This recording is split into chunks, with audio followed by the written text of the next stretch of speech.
Hey everyone, it's Topher, Constance. and we are coming at you from Stanton, Virginia, as we always have. We're just Yes. gonna talk. We're just gonna talk and let you know what it's like coming from a person of color and from someone who is extremely hurt right now. And I think that we've had many conversations. We've laid in bed So many nights. so many nights, Weeks.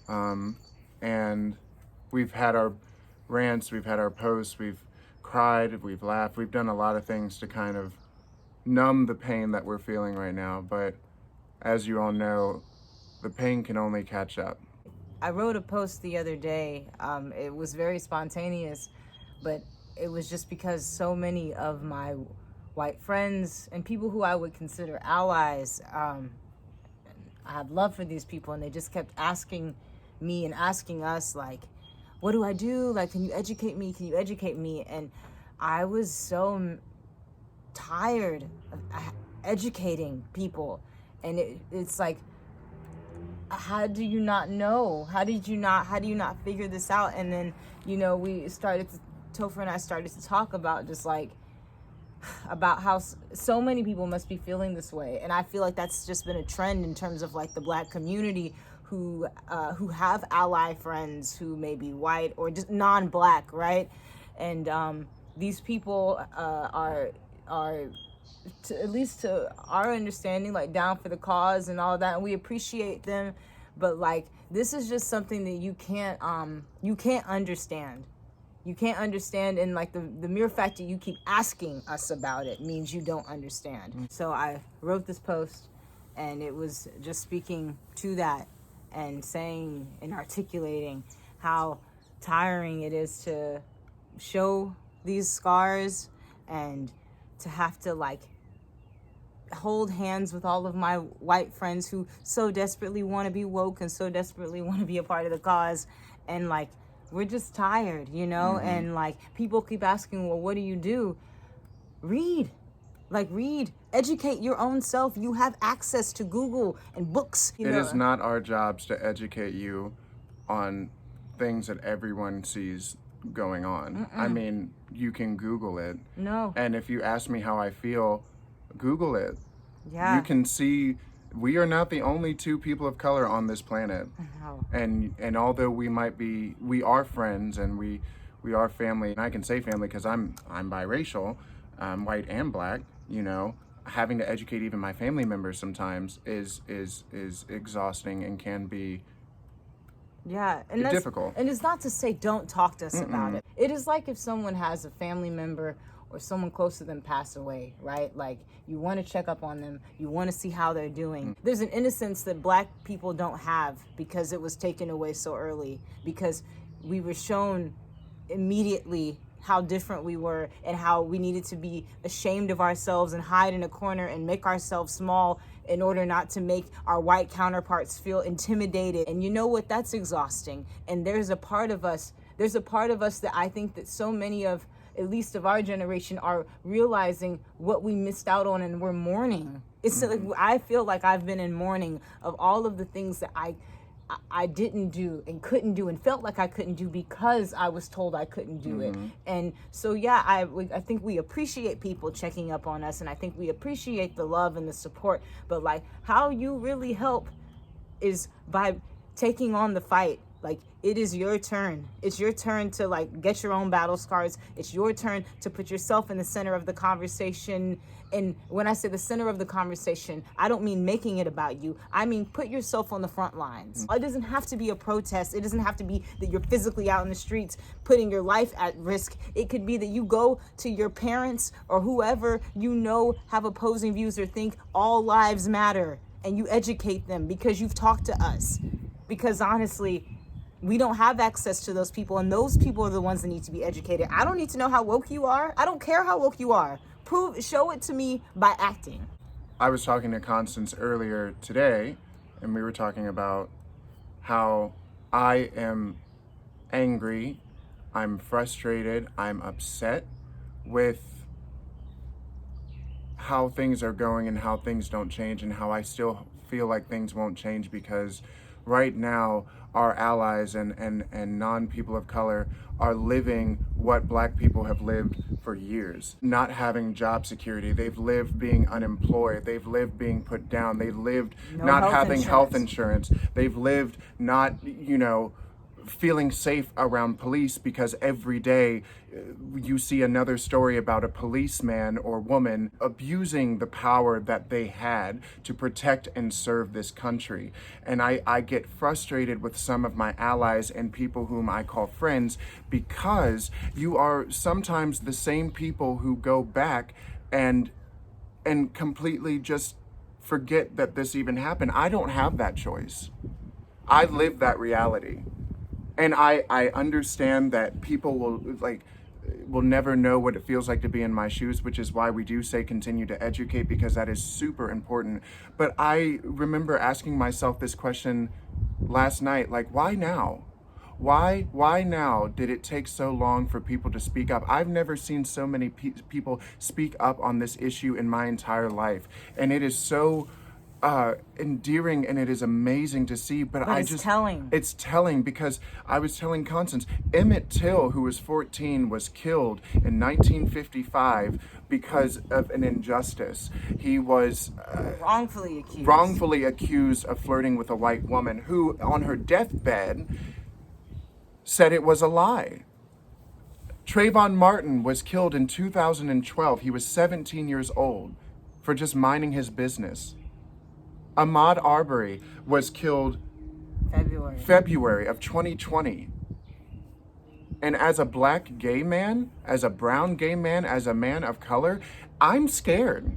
I'm scared to walk outside. I'm scared to walk over white people. I apologize everywhere I go on the streets, and I know why I do it, because I'm scared. It has nothing to do with politeness. It has all to do with, I don't want to seem intimidating. I don't want to be hurt. I don't want to be,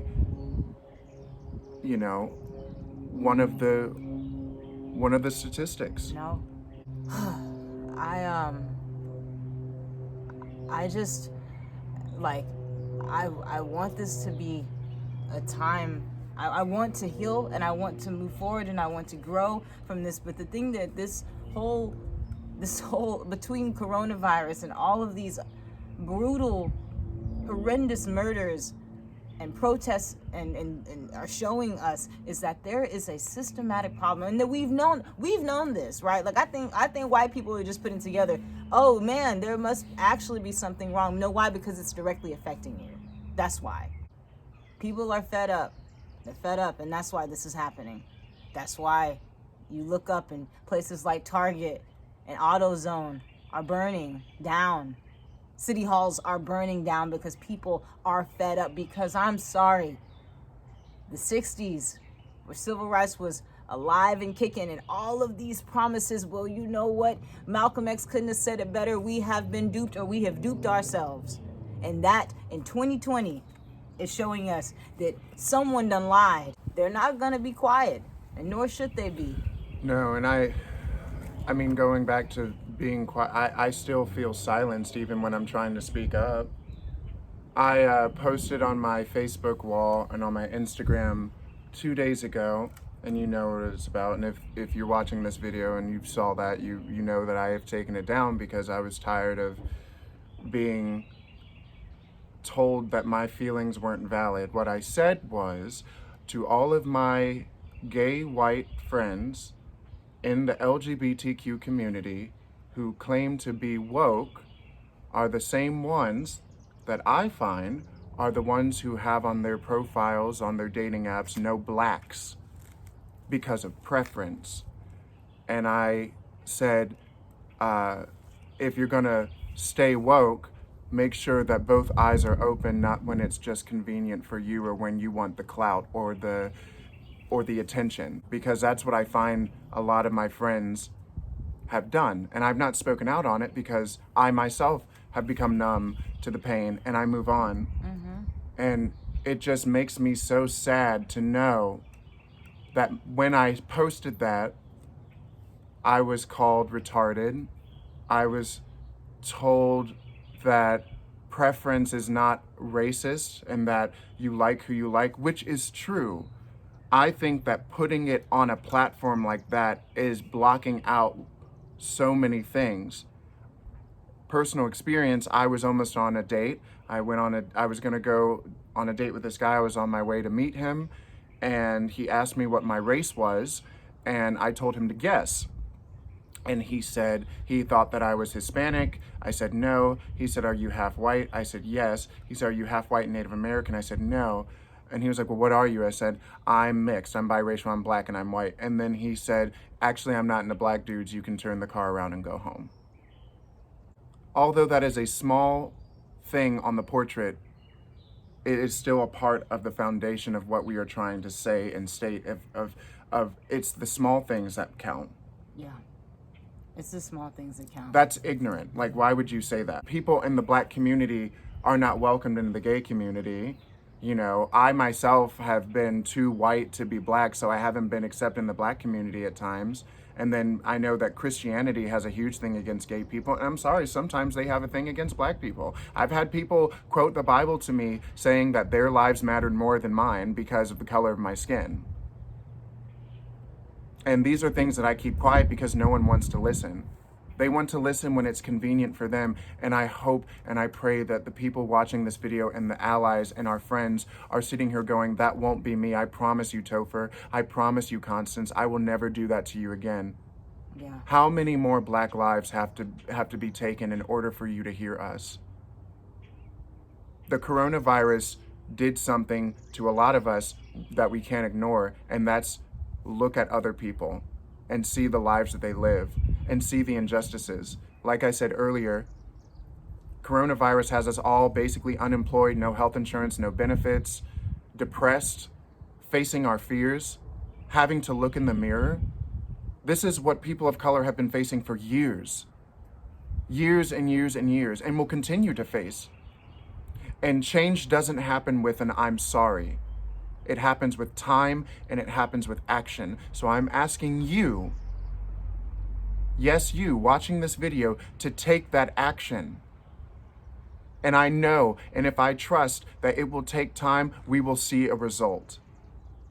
We are living in a world where the man running this country stands on hate. I don't care what you call it. And I am not holding back from my views or my opinions. And if that is not something that you stand on, please Click next. Click next. Feel free to unfollow me. Feel free to unfriend me. Feel free to stop watching this video. But that is the truth of my reality. And just because it is not yours does not mean it is not happening. The fact that little kids feel this way and have been for a long time. My mom told me when I was young and I was like, I went to daycare, I came home crying because of the color of my skin. And I said on my Facebook today that a white man's whisper is louder than a black man's scream. And that is true. A white woman's inconvenience is more important than a black woman crying. And that's not right. And you have to use these platforms for good. You have to use these platforms to stand on what you agree. Because if not, we'll be here in another 10 years. Yep. We'll be here in another 4 years. Yep. Next year, your vote matters. So continue to fight for that as well. And do not neglect the fact that this is an important election coming up. Do not neglect that. Because if not, this dystopian world that we all keep joking about is slowly but surely becoming a reality. So that is how I'm doing. I'm angry, I'm upset, I'm hurt, I'm tired. I thank you all for reaching out and saying you wish you could change the world. Well, start. We just ask that you put your money where your mouth is. That's what we ask. We ask that if you at any point in time ever considered yourself an ally or woke or whatever term you want to put on it, this is the time where you prove that. Because being an ally and being woke doesn't mean that you are cool with the slang, or you like the music, you like the fashion, you want to do, you got your black friends or your whatever friend. That's not what that means. What it means is that you have the awareness to pause and take a deep look within your own self. Yes, your own self, not other people, but stop and look at your own self. And I guarantee you you'll find some places where you've messed up. And no, you can't go back. Those things are done. But you can move forward with that in mind. Do your part to donate to the organizations you have done your research on. NAACP, you can become a member. $30 and you can become a member. You can donate to the Black Lives Matter Fund. Put your money where your mouth is. That's all we say. And continue to ask questions, but just know Constance and Topher, on behalf of the color of our skin, are fed up with having to educate people. And that doesn't mean we won't continue to educate, but right now in this time, I can't Google something for you that you can do yourself. You have to make that change. And to those of you who have, thank you. You know who you are. You don't need to tell us. Please do not comment about being that person. I don't want to hear you say what you've done, because if you've done it and it's in the right place, you won't need to tell me that. That's on you. That's your business. So for those of you who have already moved that forward and you know who you are, thank you. And keep encouraging each other. We'll love on each other. We love you just like you love us. But we, for a second, had to take the mask off, because there's one thing that white people don't know. We're really good at putting on masks. We're really good. We're really, really good at acting. Every black person is really good at acting. We have had to learn to be really good at acting in order to survive this world. You just didn't know. Now you do. Thank you. Thank you.